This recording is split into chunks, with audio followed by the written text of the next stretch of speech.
India का IT sector पिछले 30 सालों से टॉप पर रहा है। यहाँ पर जिस तरीके की freelancing work services based related to IT हो रही थी, वो कहीं नहीं हो रही थी।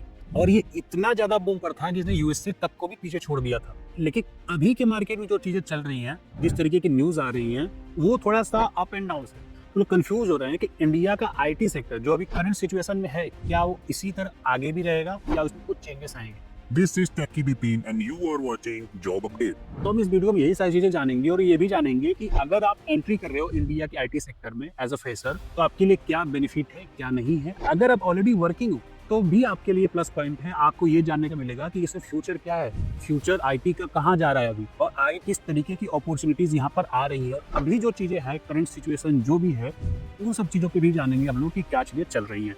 तो जो सबसे पहला टॉपिक हम लोग बात कर लेते हैं ग्लोबल इकोनॉमिक्स। तो इंडिया का आईटी सेक्टर जिस सिचुएशन में अभी है, वहाँ पर जो उसका मार्केट है, जो सबसे बड़ा मार्केट है, वो यूएस और यूरोप। तो अगर वहाँ पर किसी तरीके का कोई चेंजेस हो रही है तो उसका असर इंडिया पे पड़ता है। जैसे कि अभी H1B से रिलेटेड चीजें हुई थी यूएस में, उसका इतना ज्यादा इम्पैक्ट तो अभी के लिए तो नहीं पड़ा, बट इन फ्यूचर जो लोग H1B से रिलेटेड यूएस में जाने का ट्राई कर रहे थे तो उनको पड़ेगा, और वो लोग होंगे जो इंडिया से बाहर जा रहे हैं। इंडिया का आईटी सेक्टर पे इतना असर उसका नहीं पड़ा, अनटिल अनलेस की ट्रम्प कोई ऐसी चीजें ना ला दे जो उनके सर्विस बेस्ड चीजों पे लागू हो जाए। तो ये प्लस पॉइंट भी है अभी के लिए। और इसका एक प्लस पॉइंट और भी है कि यूएस चाइना के रिलेशन इतने अच्छे नहीं है, और रिलेशन अच्छे नहीं होने की वजह से जो प्रोजेक्ट चाइना जाने थे, वो सारे के सारे प्रोजेक्ट्स इंडिया में आते हैं। और वैसे भी चाइना आईटी सर्विसेज से रिलेटेड चीज़ों में थोड़ा सा कम इन्वॉल्व है, वो मैन्युफैक्चरिंग वाली चीज़ों में ज़्यादा इन्वॉल्व होता है। तो वो एक प्लस पॉइंट है इंडिया के लिए। बट एक माइनस पॉइंट अब हम बताते हैं कि जिस तरीके से इंडिया का आईटी सेक्टर 30 साल में बूम हुआ, वैसे ही छोटी छोटी कंट्रीज भी हैं जिनका आईटी सेक्टर भी बूम पर जा रहा है। दूसरा पॉइंट आते हैं कि टैलेंट की कमी। अभी आईटी का सेक्टर इंडिया में ऐसा है कि हर 10 में से 8 बच्चे बीटेक या बीसीए करके आ रहे हैं, क्योंकि जब इतने सारे बच्चे आईटी सेक्टर में आएंगे तो उनको जॉब चाहिए होगी, और जॉब इतना ज़्यादा नहीं होगा कि सभी लोगों को दे पाए। तो वहाँ पर कंपनी क्या करती है कि जैसे कि कोई प्रोजेक्ट 1 लाख रुपए का है, तो बोलती है किसी फ्रेशर से या किसी जूनियर से बोल देंगे 20,000 या 30,000 में करा लो। तो ये माइनस पॉइंट भी है अभी के लिए, क्योंकि जब ज़्यादा लोग होते हैं तो फिर प्रोजेक्ट भी सभी भी थोड़ा थोड़ा डिवाइड होने लगता है। फिर नेक्स्ट पॉइंट जो बात करते हैं हम लोग एआई का जितनी तेजी से आ रहा है, उतनी तेजी से जॉब को भी खत्म करता हुआ जा रहा है।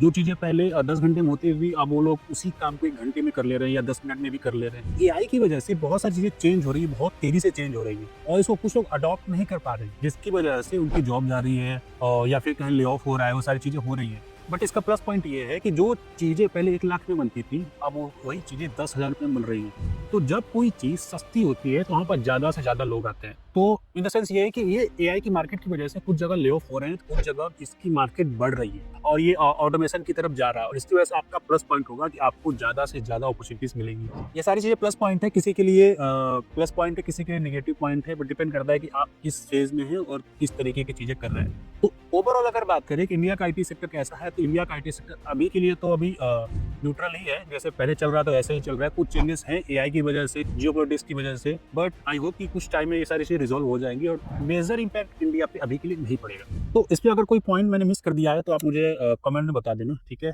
अदरवाइज मिलते हैं फिर नेक्स्ट वीडियो में।